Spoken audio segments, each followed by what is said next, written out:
अहिलेको राष्ट्रिय तथ्याङ्क कार्यालय त्यतिखेरको केन्द्रीय तथ्याङ्क विभागले विक्रम सम्वत 2078 साल भदौ महिनाको 30 गतेदेखि असोज महिनाको 18 गतेसम्म नेपालभरिका प्रत्येक परिवारमा गएर विभिन्न विवरणहरू सङ्कलन गर्यौं, जसलाई हामीले सूचीकरण फारम भन्ने नाम दिएका थियौं। त्यो सूचीकरण फारमको प्रमुख उद्देश्य चाहिँ हामीले मूल गणना गर्नको निमित्त योजना तर्जुमा गर्ने भन्ने थियो। त्यसको तत्काल प्रयोग हामीले कहिले गर्यौं भनेदेखि त्यसै 2078 सालको कार्तिक महिनाको 25 गतेदेखि मङ्सिर महिनाको 9 गतेसम्म 15 दिनको समय लाएर हामीले मूल गणना गर्यौं। त्यो मूल गणनाका प्रतिवेदन मध्ये धेरैजसो प्रतिवेदनहरू हामीले यसपूर्व नै प्रकाशन पनि गरिसकेका छौं। यसबाहेक हामीले अर्को सामुदायिक प्रश्नावली भन्नेको पनि प्रयोग गरेका थियौं। यसरी हेर्दा पछिल्लो जनगणनामा 3 किसिमका प्रश्नावलीहरूको प्रयोग गरियो। एउटा मूल प्रश्नावली जसका विवरणहरू धेरैजसो प्रकाशन भइसके, त्यसपछि जुन अहिले हामी छलफल गर्दैछौं सूचीकरण फारम सबभन्दा पहिला गरिएको 20 दिन लाएर सङ्कलन गरिएका विवरणहरू, र अझै अर्को एउटा सामुदायिक प्रश्नावली भन्ने छ जुन हामीले हरेक वडाहरूमा गएर विवरण सङ्कलन गरेका थियौं। त्यसका विवरणहरू अझै आउन बाँकी छन्। जनगणनाका नतिजाहरूलाई कर्मैसँग प्रकाशन गर्ने हाम्रो लक्ष्य हो। त्यही लक्ष्य अनुसार हामीले मूल प्रश्नावलीमा भएका विषयहरू एक लट प्रकाशन गरिसक्यौं। अझै थीमेटिक रिपोर्टहरू निकाल्न त बाँकी नै छ। यो आज हामीले सार्वजनिक गरेका विषयहरू चाहिँ मूलतः त्यही घर परिवार सूचीकरणसँग सम्बन्धित छन्। घर परिवार सूचीकरणमा हामीले परिवार मूल्यको नाम, परिवारको सङ्ख्या, महिला पुरुषको सङ्ख्या, उहाँहरूसँग भएको जग्गा जमिनका कुराहरू, पशुपन्छीको सङ्ख्या, त्यसपछि केही विशिष्ट विषयहरू, उहाँको घर, घरको तला, घरको आयु, उमेर, घरको प्रयोजन, त्यसपछि त्यो घर केले बनेको छ भन्ने विवरणहरू चाहिँ फेरि पछि मूल प्रश्नावलीमा गएर सोधेका थियौं। त्यसबाहेकका चाहिँ ब्याङ्क ऋणमाथिको पहुँच, ब्याङ्कमा खाता छ कि छैन भनेर अलिकति फाइनान्सियल एक्सेसका विषयहरू, र व्यावसायिक सिप लिएका व्यक्तिहरू घर परिवारमा हुनुहुन्छ कि हुनुहुन्न भनेर यी थप प्रश्नहरू सोधेका थियौं। त्यसमध्ये कृषिसँग सम्बन्धित जमिन र पशुपन्छीहरूको सङ्ख्या हामीले राष्ट्रिय कृषि गणनामा समावेश गरेर प्रकाशन गरिसक्यौं। अनि बाँकी रहेका 5-6 वटा विषयहरू जुन थिए, तिनै 5-6 वटा विषयहरूलाई आज हामीले हाम्रो वेबसाइट मार्फत सार्वजनिक गरेका छौं, प्रेस विज्ञप्ति मार्फत सार्वजनिक गरेका छौं। यसमा हामीले मूल रूपमा प्रकाशन गरेको भनेको घरको सङ्ख्या, घरको प्रयोजन, त्यसपछि ती घरका तलाहरू, कति तलासम्मका घरहरू छन् भन्ने विषयहरू, त्यसपछि घरको आयु जसले हाम्रो यो डिसास्टर म्यानेजमेन्टदेखि लिएर अन्य विविध विषयहरूमा ठूलो प्रभाव पार्छ। त्यो घर निर्माण कहिले भएको हो, हामीले गणना गर्ने समयमा त्यसको उमेर कति थियो भन्दा 100 वर्षभन्दा पुराना घरहरू नेपालमा भेटिएका छन्। घरका तलाहरूको कुरा गर्ने हो भने 10 तलाभन्दा बढी भएका पनि भेटिएका छन्। तैपनि सबभन्दा धेरै त एकतले परिवार, एकतले घरहरू नै छन् हामीसँग अहिले पनि। र घरको प्रयोजनसँग सम्बन्धित विषयहरू पनि हामीले सङ्कलन गरेका थियौं।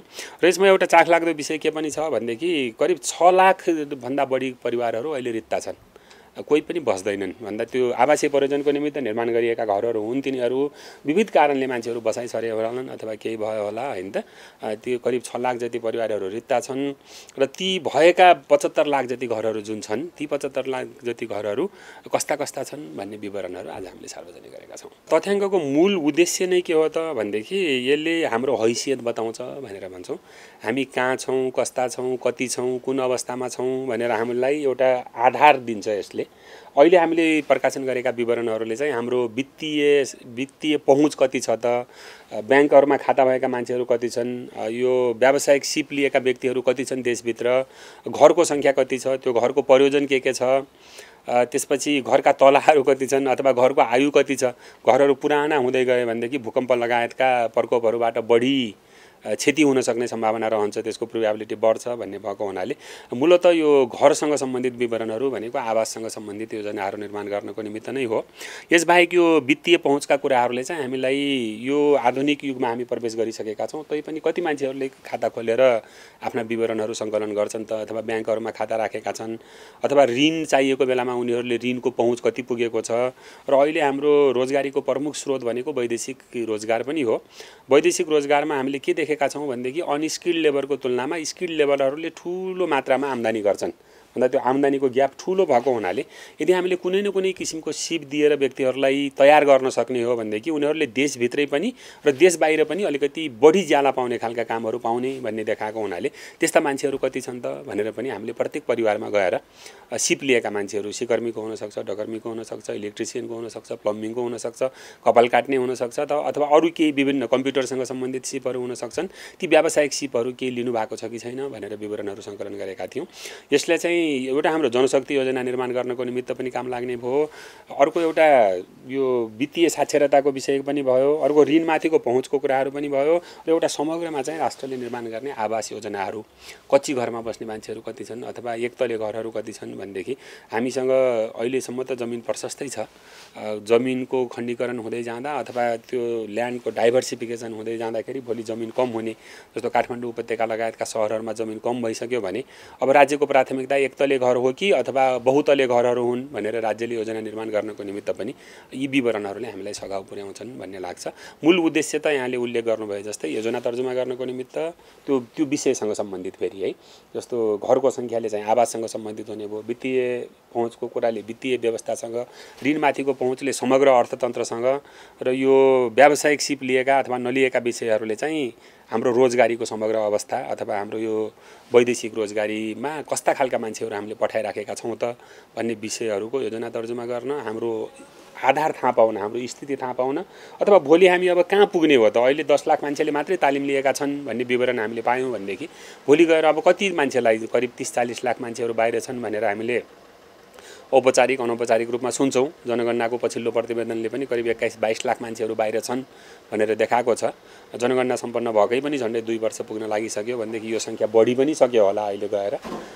भनेदेखि त्यो लाखौँ मान्छेहरूमध्ये कति मान्छेहरू तालिम लिएर गएका छन्, यी विषयहरूले चाहिँ अथवा हामीले ती सबै मान्छेहरूलाई तालिम दिएर पठाउन सक्यौँ भनेदेखि तिनीहरूले गर्ने आय आर्जन चाहिँ बढ्छ, जसले रेमिटेन्स बढ्ला र समग्रमा अर्थतन्त्रकै उत्थान हुन्छ, देशकै जीवनस्तर बढ्छ भनेर यी विवरणहरू सङ्कलन गरेका हौँ र यसपालि हामीले प्रकाशन पनि गरेका छौँ। नेपालमा भएका करिब 66-67 लाख परिवारहरूमध्ये झन्डै 1/4हरूले कतै न कतैबाट ऋण लिइराखेका रहेछन् भन्दा बाँकी परिवारले ऋण लगेनन् अथवा ऋण पाएनन् भन्ने हिसाबमा बुझ्नु पर्यो।